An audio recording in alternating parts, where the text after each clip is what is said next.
I'm Jamie and welcome back to my channel. Today I'm talking about episode 9 of series 19 of Taskmaster, which is the penultimate episode. And I'm going to sound like a broken record, but again, this was a really strong episode. As always, we are starting with the prize task, and this one was a really fun one, and it was the most satisfying thing that you could use as a jelly mould. And Jason's one, starting out the best. This was incredible. He brought in a mould of some boobs, but not just anyone's. I like that he, the lead up to it, so showing the mould, then showing the jelly, which was in the Irish flag colours. It was the Irish flag. I love that Stevie guessed Italian. I'm assuming it didn't look that orange in the studio, on TV, it looked orange. I thought that was quite funny. And then made them guess who it was, and Fatia guessed it was Aisling B. And yeah, this is just incredible, the fact that he managed to get Aisling B to make a mould of her boobs for him to put jelly in. That is just amazing. And yeah, I knew straight away that this was going to get 5 points. We then had Stevie's one, and Stevie's I did quite enjoy. I liked her setting the scene, talking about this party that she would host, and people would want jelly at the end, and she'd have a big chest of drawers with 3 different flavours of jelly, 1 in each drawer. As I said, she kind of built this story, which I think made it funnier and definitely sold her item a lot more. Yeah, this was really funny. Like I said, I really liked this idea that you'd go to a party and someone would serve dessert by just opening a drawer and there would just be jelly inside. Matt went for a very classic approach, I think, very route one, first thing you think of, and this was a paddling pool, because who wouldn't want a paddling pool full of jelly? Rosie went for a very similar thing as Stevie, bringing in air fryer drawers. And I liked the little argument that they had between which one was better, the air fryer drawers or the chest of drawers. I do think that Stevie's is better just because, as Greg said, the scale of it, and you set the scene.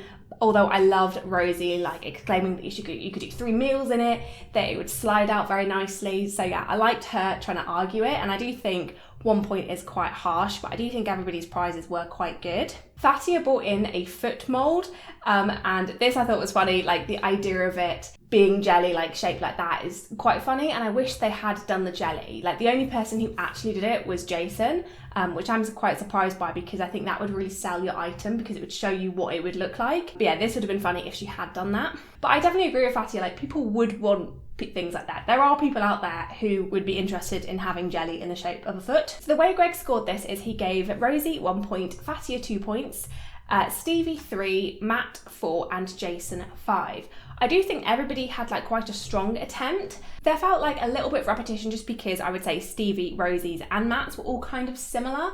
But I think overall everybody put a good amount of effort into this. And yeah, I think this was a really fun prize task. And I think there were lots of different ways that they could go with this as well. I think obviously Jason's is the best one here, but I did really enjoy Fatia's one as well. I think that one was a little bit underscored.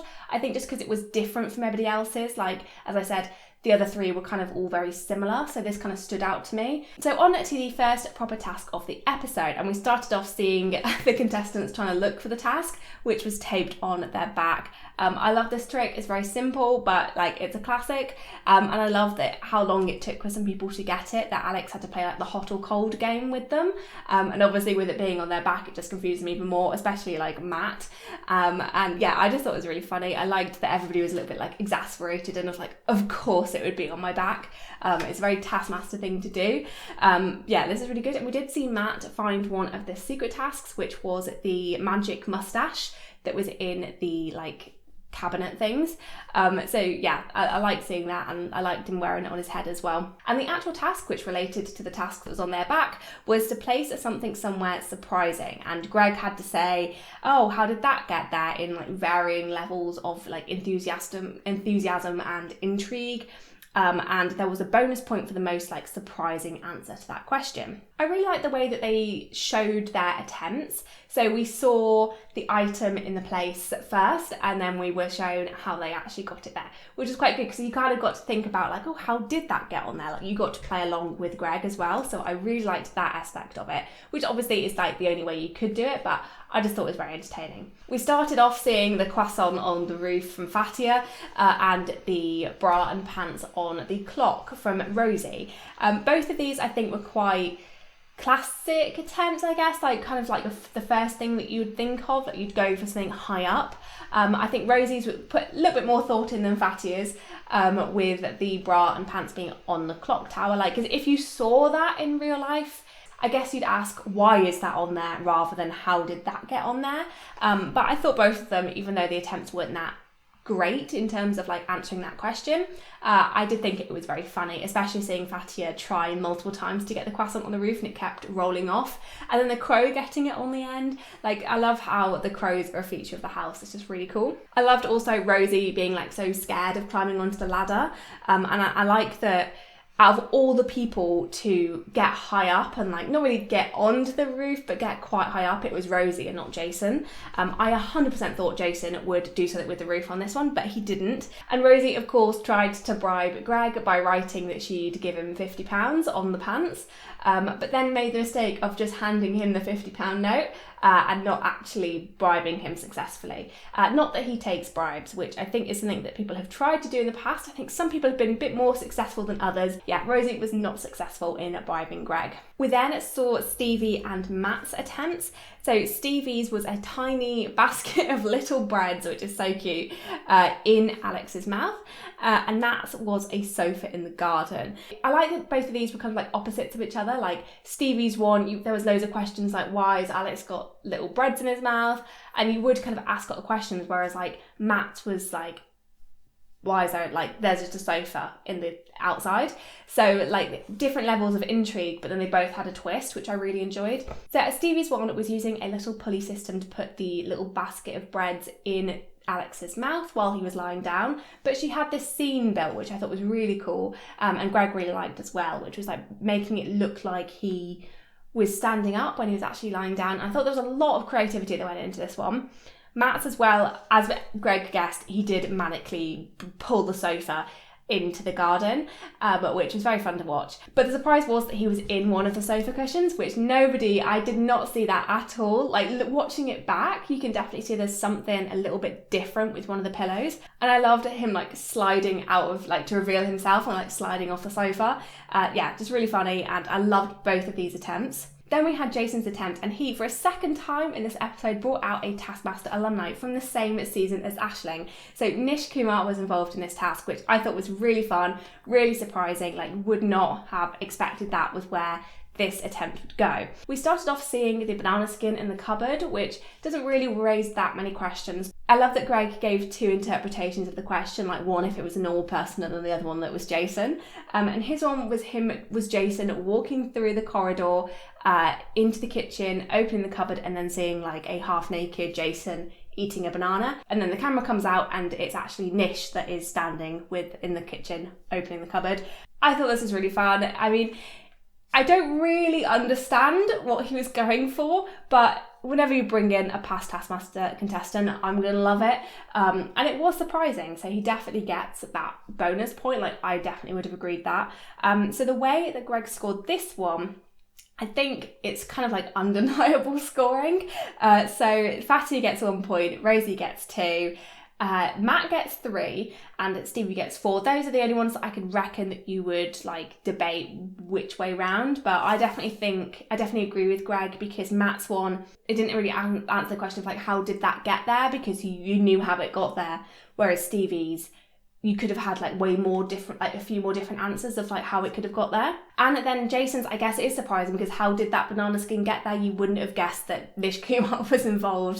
So yeah, I like that, and yeah, I thought that was really fun, especially seeing Nish dressed up as Jason. And yeah, he gave the bonus point to Jason as well. So Jason actually got 6 points for this task. The next task was really fun as well, and this was a really good creative one. We started off seeing Alex like lounging in the deck chairs, and I loved that like most people commented on his like pasty pale legs. That's just funny, but this task I really enjoyed. So it was to create the most exciting new bodies so that you and Alex become dynamic duos, and then they had to do something dynamic for less than a minute, And yeah, most dynamic duo won. And this I liked that it involved Alex directly in the task, so like everybody had to use Alex and get involved. I thought that was really nice. I love it when Alex gets involved in tasks, and this one is designed for that, so thoroughly enjoyed all of that. And I think everybody gave a really good attempt and got really creative with this. We started off seeing Fatty's and Stevie's, and Fatty's one was them dressed as they look like eggs, but like sumo wrestlers and like having a fight. I know Greg kind of hated on it a little bit, but even though the acting and the actual dynamic thing wasn't that good, but I think the effort that went into creating those the cardboard cutouts was quite good. I like the names like Hijab versus Raging Horne. Yeah, I thought it's very entertaining to watch. It's very funny. Stevie's I really, really enjoyed. I liked how she created the characters. So she had them like her head, but then used her hand as like the legs and the arms, which was quite fun to watch. And her scene was them on horseback, and they were friends, and one accidentally killed his son. And then they had a sword fight in which Stevie's character died, and I loved characters dying sounds. I just thought it was very, very funny. So yeah, I liked both of these. I think, as I said, everybody had quite a strong attempt on this one. We then saw Jason's and Rosie's. Rosie's ones I particularly liked. I just really liked the skeleton, the makeup I thought was really good, and the way that she did the body of it as well. It was not using her entire body, just using her head and then something she'd created as well. So I really liked that. I thought it was very funny, them doing their one last jig with banjo music to it, and the facial expressions were really good. I thought the makeup was really good. But yeah, I thought it was simple, but I thought it was effective. Yeah, I really liked this one. Jason's one, I didn't really understand. I know, as Alex said, that they were going for the dynamics of the music. I wouldn't have got that if Alex hadn't said. I like that he went for a different approach, but I did just find this one a bit annoying. The sound of the recorders was just grating. He basically attached a bunch of instruments to himself and Alex, and they were called Captain Drum and the Pipe Beast, which I thought was fantastic names. And yeah, it was just a bit mental. I loved though that even though, as I said, loved it and I hated it, the recorders, attaching the recorders to leaf blowers and having Alex blow them like that was very funny. Even though it was annoying, I did think it was very funny. Yeah, the music, wouldn't listen to it again, but I think a bit more creativity, taking a different approach is always quite fun to see. It adds variety, so yeah, I enjoyed that part of it. And then we had Matt's, and Matt's was my favourite. I thought this was so good. There's lots of different elements to it. It started off with him and Alex being green full body suits, and acting as little caterpillars eating lettuce. They then turned into chrysalises, I don't know what the plural is for that, and then it turned into butterflies. I did think the moment when they were as a chrysalis was quite creepy, the way it was wiggling about and the difference in lighting and stuff. But then they turned into beautiful butterflies and they green screened them flying about the garden. And I just thought it was really sweet. I just thought they were so cute, the little butterflies. And I like that there was multiple stages to this. So he not only created the caterpillar and turned them into caterpillars, he created the butterflies and then the chrysalis in the middle. So yeah, I really enjoyed this one. I thought it was really good. It was cute, it was funny, it was inventive and creative. And yeah, I just, like I said, I thought it was cute. And then we kind of were taken out of that really cute thing by seeing them against the green screen, just with the butterflies on their face. And yeah, that just kind of really brought you back to reality. It's okay, they are acting very silly. And yeah, Alex then later on pointing out the camel toe. And I just loved how shocked everybody was and how confused about how that happened. Which yeah, I just loved. I love that Alex is not afraid to humiliate himself. And I think it just kind of puts him on the same playing field as the contestants, which I know happens a lot. Everybody makes fun of Alex and embarrasses him in tasks or get him to do weird things, but I like it when he kind of puts himself in that situation too, because he's coming up with the tasks and putting himself in these potentially embarrassing situations. And I definitely agree with Greg not giving anybody 1 point, because I think everybody put in a really good amount of effort. So Fatty did end up getting 2 points, and then we had joint 3 points with Jason and Rosie. Stevie came in second place and got 4 points, and then Matt won this task and got 5. Generally, I do agree with that scoring. I actually maybe would put Jason down to 2 points, joint with Fatia. Just I think Rosie's one I just enjoyed a lot more than I did Jason's. On to the final proper task, and this one, simple, straightforward, just conquer the multitask, which I love that it's called a multitask. I think that's quite fun. And this was like a create your own adventure thing where you had to pick between 2 options and then like your story was created from there, which obviously was inspired by these like create your own adventure storybooks, which I used to really enjoy as a kid. So I really enjoyed this one, and this one would have been really fun to be able to do. So they started off having to choose between whether or not they had a snack in the kitchen or they had to lie down in the hutch, and it was revealed that the actual task, how you completed it, was to feed Patatas the elixir. And I like this because you knew somebody was going to be going round and round in circles, like getting stuck in a loop. And yeah, I was just excited to see who that would be.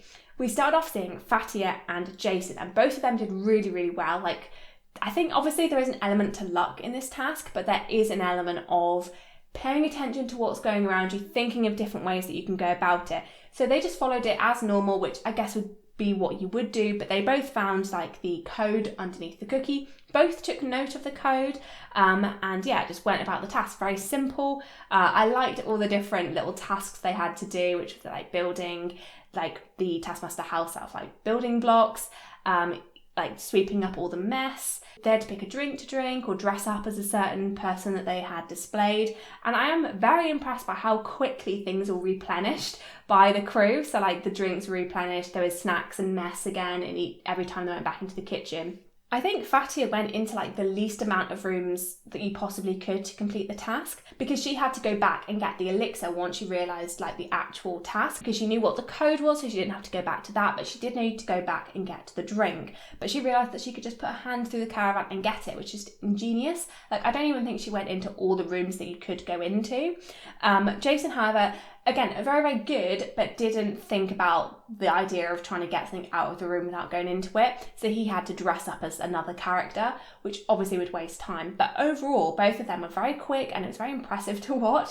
I kind of like seeing the success story first, because sometimes it is good to see people fail the task first and then see like how it should be done. But I think it's quite fun to just see like, oh, these are the people that did it well, and it's going to get worse and worse as you keep watching. Because next we saw Stevie and Rosie, and they went in a slightly different direction at the start. So they went for the lie down in the hutch first, which I didn't want to know. I didn't realise that was what it was called, like the hutch. I would think, I don't even know what I was calling it. There's just so many little things that have been added to the house. Stevie was very quick on this one, but because she went in so many rooms, she did get stuck in a little bit of a loop, or just like went just in different directions. So she did go into a lot of rooms, but she was quick. Like, she was moving between, she was doing the tasks quickly, and she was paying attention to what was going on. Like, she saw the map, she remembered where the X was on the map so that she could like refer back to that later. So yeah, she did do a good attempt. I think this was a little bit of element of being a bit unlucky with where you went round, because overall I did think she did a very good job of like doing all the tasks quickly and remembering things as well. Rosie, on the other hand, had a little bit of a disaster with some of the things that she was missing. So she got mixed up and didn't know what the shed was, so she went to the hutch instead of the shed. So that slowed her down.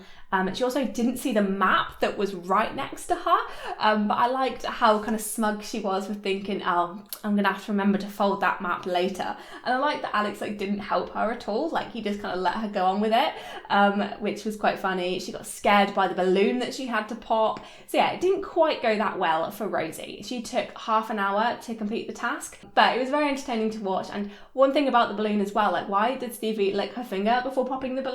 Like, I don't know if that's an actual thing, but yeah, that was very funny.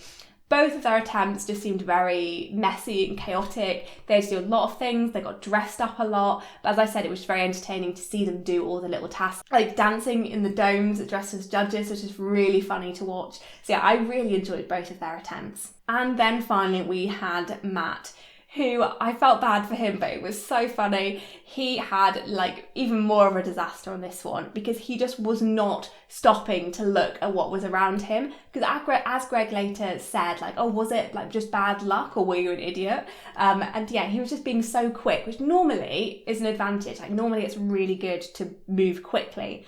he was moving so quickly that he wasn't noticing things. He missed the code on the biscuits, I don't know how many times, and the code on the building block. Like, why not look around? And when he was lying in there in the hutch saying like, oh, there must be a code in here, and he must have built that like 3 or 4 times and he didn't notice it. Like, surely at some point you would have looked at the block, like just one block, and seen the numbers or seen some writing and thought to look around. But yeah, he was just doing the tasks too quickly, not paying attention, and I think a little bit of bad luck of getting stuck in loops. Oh my god, this was so funny, the fact that he finally found the code, got to the safe and had to put in the code, but forgot what the code was, then had to do the loop all over again. And then by the time he got the code and went back, the safe had been locked because he'd put in the code too many times, so had just to sit outside and wait 4 minutes before he could. Absolutely amazing way to end the task. Like, just the sadness of having to sit there for 4 minutes, which is over half the time that Fatia took to complete this task, just waiting for the safe to be able to be unlocked again. Just amazing. I just love the fact as well, this is the person that's in the lead and has been in the lead since the very start. Like, he has just been on the verge of like mental collapse the entire time, but is still doing very well overall at the task. And finally, on to the studio task, and this was a team one, and they had to say the word that fits the category, one after the other, team to team, and they had to press the button like one of those chess clocks, and they had 30 seconds each per team, and whoever lost all of their time lost the round. So this was quite fun, and I like that this is the second time, I think, that Alex has lost control of the contestants in one of the studio tasks, and Greg like referring to him as like a substitute teacher. So the first round was, they'd say 5-letter words, so starting off quite easy, and I love that Rosie went like too fast and cut off the team of 2 twice. I'm not sure if it actually affected the team of 2 too much, but they did end up losing this round. But yeah, I thought it was just so funny. I felt a little bit bad for Alex, like just trying to get them to do the task right, but it was very funny to watch. The second round was, they had to have words that started and ended with T. And this was, I think, was a little bit difficult, but I think there were definitely words that they could have done. Like the team, Rosie was the one who ended up causing her team to lose. I don't know if it was allowed, like they are working as a team. Like Matt was telling her words that started and ended in T that they could have used. But I guess like sometimes you do just get stuck and you just cannot think of anything, because that's what happened on the final one with Fatia. This one was a very difficult round, so they had to say words that were 1 letter longer than the previous word. Like the team of 3 could have really screwed over the team of 2 and thought of like said the longest word they could think of, which would then screw over them, because like you'd have to then think of a really long word. But I was shouting at Fatia to just say chainsaws, because that was they had the advantage, because they kind of got it on where they could just add an S to each one that the team of 2 said, which I kind of think, you know, it's better to think of a different word, but like they could have just won that task very easily. But they did get quite far into like how many letters the words had, like further than I thought they would. I do think this is quite a good studio task. I don't think my favourite one of this series, but still a very strong one, especially just because of how stressed Alex got, and yeah, just the dynamics of the contestants, and people going too fast and then not being able to think of any words, and like how close as well the first round was. Like Jason was so close to getting his word in, like it was literally like 1 second too late, if that. So like there was some like excitement to it on that aspect as well. So with this one, the team of 2 who won 2 out of 3 of the rounds, they got 5 points, and then the team of 3 got 3 points, which I think is quite fair. But this means that Jason wins the episode by quite a good amount as well. Overall, I thought this episode was really good. I would definitely say the multitask one was my favourite, because I just would love to be able to do that one, but I really enjoyed the dynamic duo. I thought it was a really good creative task. But yeah, I think all the tasks very strong. The prize task as well. I think the prize task has been really good this season. I don't think there's been like any real duds, which is quite good. And I love that we got 2 Taskmaster alumni in this episode as well, both from Series 5, Aisling and Nish. It's great to see them involved in it again. I always love when past contestants get involved in the show again. It just like, I don't know, it just makes me feel happy that they liked it enough that they would like do something again with it. If you enjoyed this video, then please leave a like, it really helps the channel, and comment down below what you thought of this episode. Did you enjoy it as much as I did? And subscribe if you want to see more videos to do with Taskmaster. I will have definitely one out for you soon, because it's the final episode review, and yeah, I just love this series so much. I think it's such a good one, and yeah, I just don't want these contestants to not be in the show anymore. But yeah, thank you so much for watching, and I'll see you in the next one. Bye!